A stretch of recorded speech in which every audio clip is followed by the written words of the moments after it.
The morning sun bathed the monastery in golden light, spreading warmth through its ancient stone corridors and peaceful gardens. The disciples gathered beneath the Bodhi tree, their faces marked with curiosity, reverence, and a hint of inner turmoil. The Buddha sat serenely, his countenance calm, as his gaze swept across the assembly of devoted disciples. Ananda, the devoted and earnest disciple, broke the silence with his voice, trembling but determined to seek guidance. "Master," he said, bowing deeply, "my heart harbors a heavy burden, a resentment that refuses to leave me." The Buddha held his gaze on Ananda, his eyes reflecting deep compassion and the wisdom of countless lifetimes. "My son," the Buddha began, his voice steady and soothing, "resentment is a burden carried not by its source but its holder."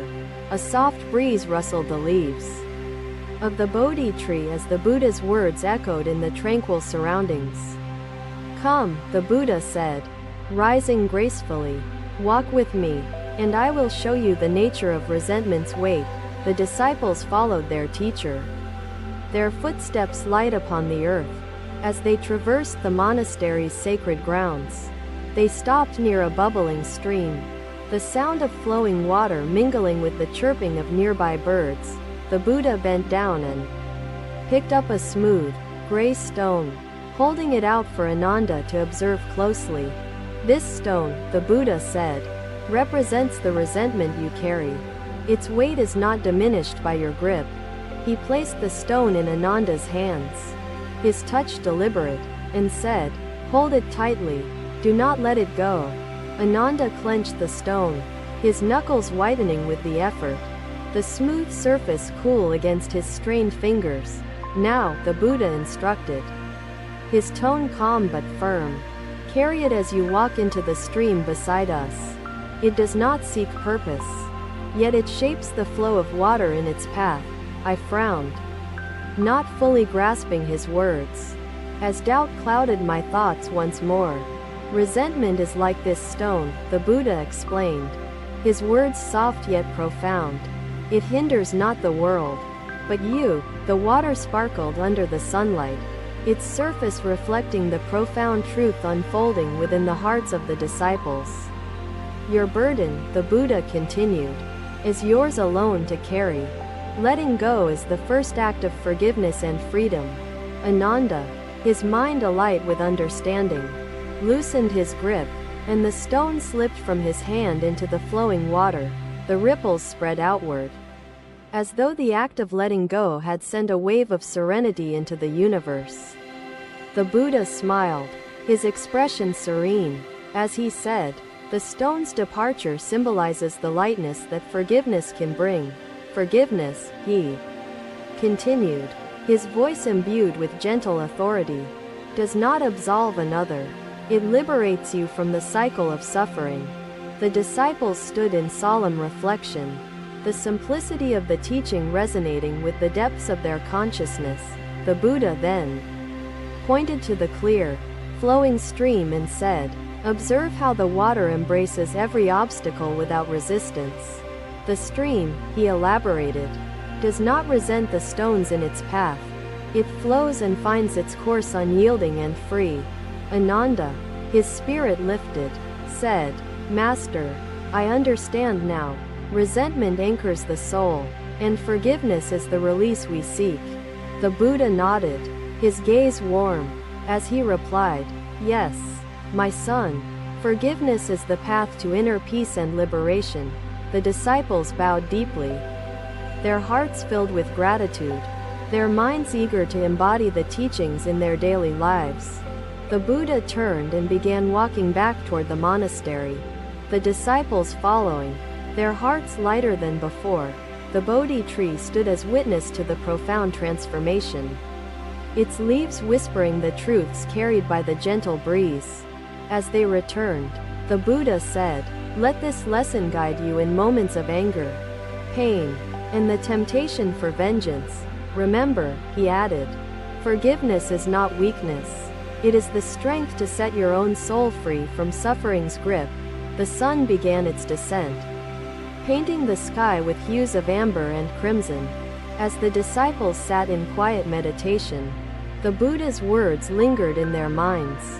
Blending with the sound of rustling leaves and the distant call of a bird, peace enveloped the monastery, its stone walls imbued with the timeless wisdom shared by the enlightened one under the Bodhi tree. The disciples, one by one, felt a spark of transformation ignite within, a readiness to embrace forgiveness and release resentment. The day ended as it began, with a sense of serenity and the sacredness of the Buddha's teachings touching every heart. Another day, the sun rose gently over the distant hills, painting the sky in hues of soft gold and crimson. The disciples, roused by morning prayers, assembled by a serene lotus pond, their hearts eager to hear the Buddha's teachings. The Buddha approached, his steps light yet deliberate, his presence filling the space with peace and an air of expectancy.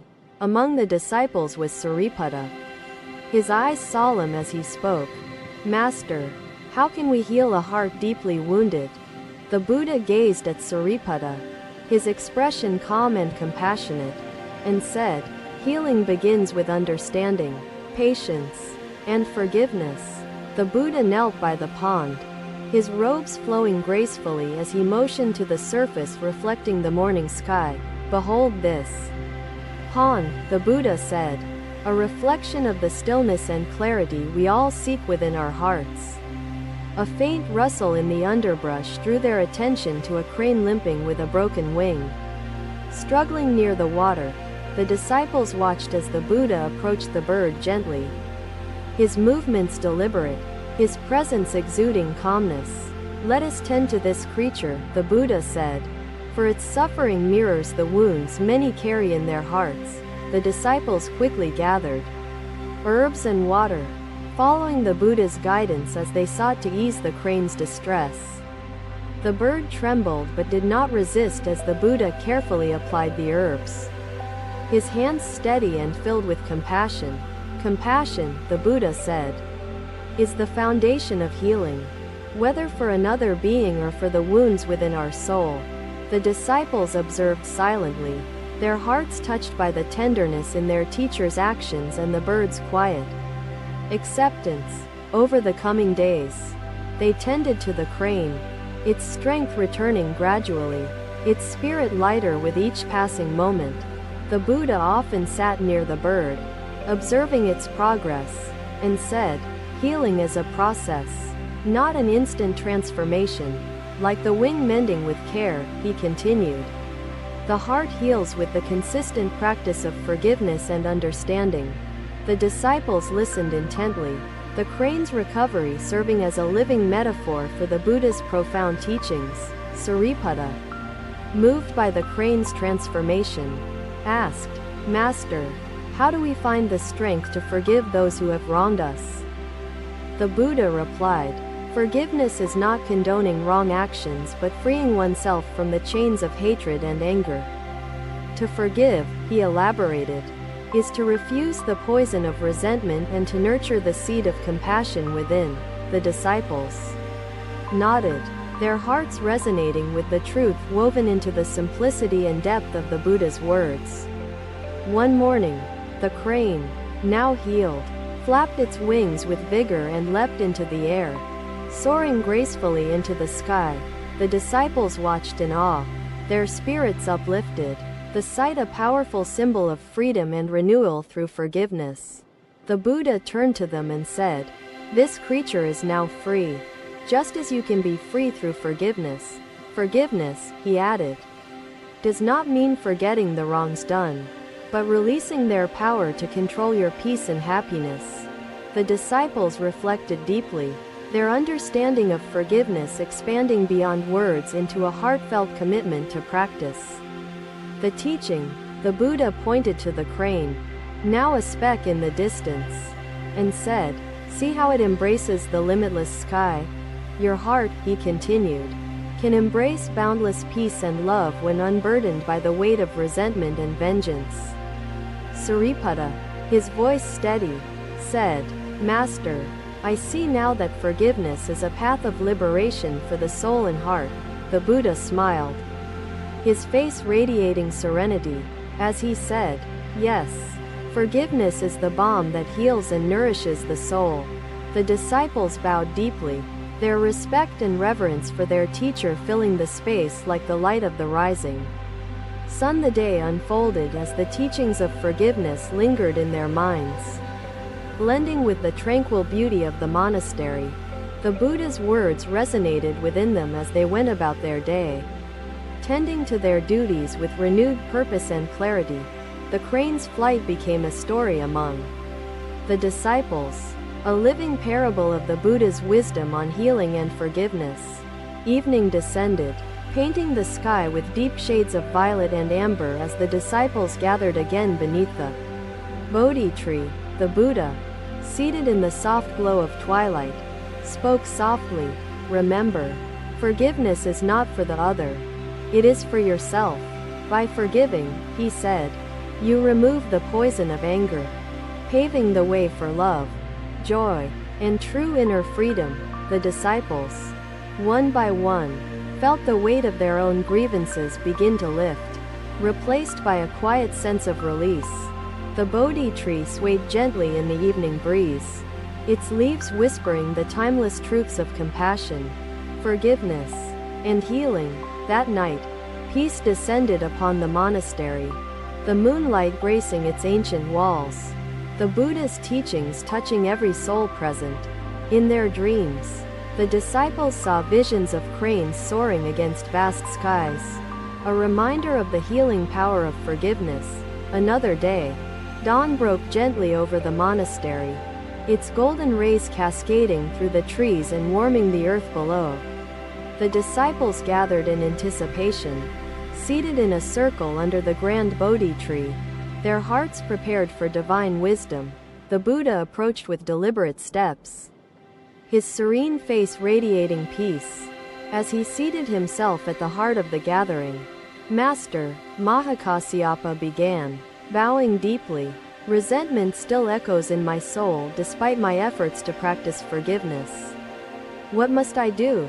The Buddha's gaze lingered on Mahakasyapa, his expression calm yet filled with compassion and a profound understanding of human nature. Resentment, the Buddha said, is like a shout into the canyon. It only echoes back, amplifying the disturbance within your soul. The disciples listened intently, their focus unwavering, as the Buddha's words unfolded like petals of wisdom in the quiet morning air. Come, the Buddha said, rising gracefully to his feet. Follow me and I will show you the nature of these echoes. The disciples followed their teacher as he led them to a secluded canyon nearby, its walls towering and its depths silent. The Buddha stood at the edge and said, shout into the canyon, Mahakasyapa, and tell me what you hear in return. Mahakasyapa hesitated, then shouted into the vast emptiness, his voice filled with the energy of frustration and unresolved pain. His words echoed back almost immediately, the sound bouncing and repeating, amplifying the tension carried in his tone. Do you see? The Buddha asked, turning to face the disciples. The anger you send forth returns as more anger.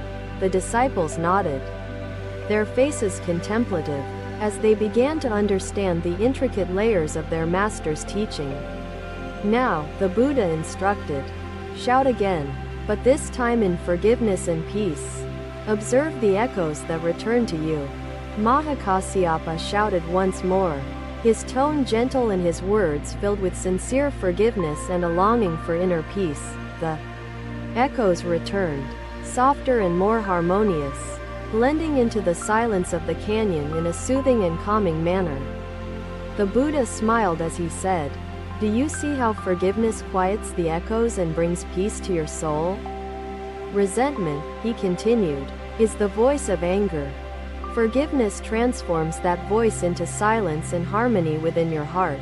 The disciples reflected on the profound simplicity of the teaching, their spirits awakening to the power of forgiveness and peace. Let us journey back, the Buddha said, his movements flowing like water, and explore this teaching further in our discussions. The sun climbed higher as they walked back to the Bodhi tree, its light bathing them in warmth and clarity. Once seated, the Buddha began. Forgiveness is not only an act of compassion but also a path to inner liberation and joy. He motioned toward the tree's roots and said, "Observe how the Bodhi tree sustains itself, regardless of storms or challenges." In life, the Buddha explained, resentment is the storm that seeks to uproot your peace. Forgiveness is the tree's resilience. The disciples nodded, their minds alight with the visual metaphor, and their hearts ready to embrace forgiveness more deeply. Mahakasyapa spoke, his voice steady. "Master, what if forgiveness feels impossible when the pain inflicted is too overwhelming to bear?" The Buddha replied, "Start small. Forgive not for the sake of others but for the freedom of your own soul's peace." The Buddha's words resonated deeply, their simplicity touching each disciple like the gentle rays of the sun's morning light. Resentment, the Buddha elaborated, is the choice to hold on to the storm. Forgiveness is the wisdom to release and heal. The disciples felt an unspoken transformation take place within their hearts, the teachings nurturing their souls like water to roots. The Bodhi tree's leaves rustled in the breeze, as if whispering the timeless truths shared under its ancient canopy. The day unfolded with the disciples practicing forgiveness in their thoughts and actions, inspired by their master's profound wisdom. As evening fell, the disciples gathered again under the Bodhi tree, eager to hear the conclusion of the day's teachings. The Buddha, seated in the glow of twilight, said, "Resentment chains the mind. Forgiveness is the key that unlocks freedom and peace." His voice softened as he added, "The act of forgiveness removes anger's echo, allowing love and compassion to grow in its place." The disciples felt their hearts lighter, their souls liberated by the teachings, ready to embrace the peace forgiveness offered. The moon rose, illuminating the monastery's stone walls, casting its serene glow on the disciples as they sat in quiet meditation. The Buddha's words lingered in their minds, blending with the sounds of the night, transforming their hearts with timeless truths. The canyon and the echoes became a metaphor among the disciples, a living reminder of the healing power of forgiveness. That night, the monastery became a sanctuary of peace and transformation, filled with the calm and serenity of forgiveness realized in their dreams. The disciples saw visions of echoing canyons, the silence of forgiveness, and the infinite expanse of liberated peace. The disciples gathered in quiet anticipation, their breaths synchronized with the gentle rhythm of the stream nearby. Buddha sat in serene stillness, his presence grounding us like the ancient roots of the Bodhi tree beneath him. Thank you for watching. Buddha's teachings are always with you. Subscribe to our channel and we will see you in the next video.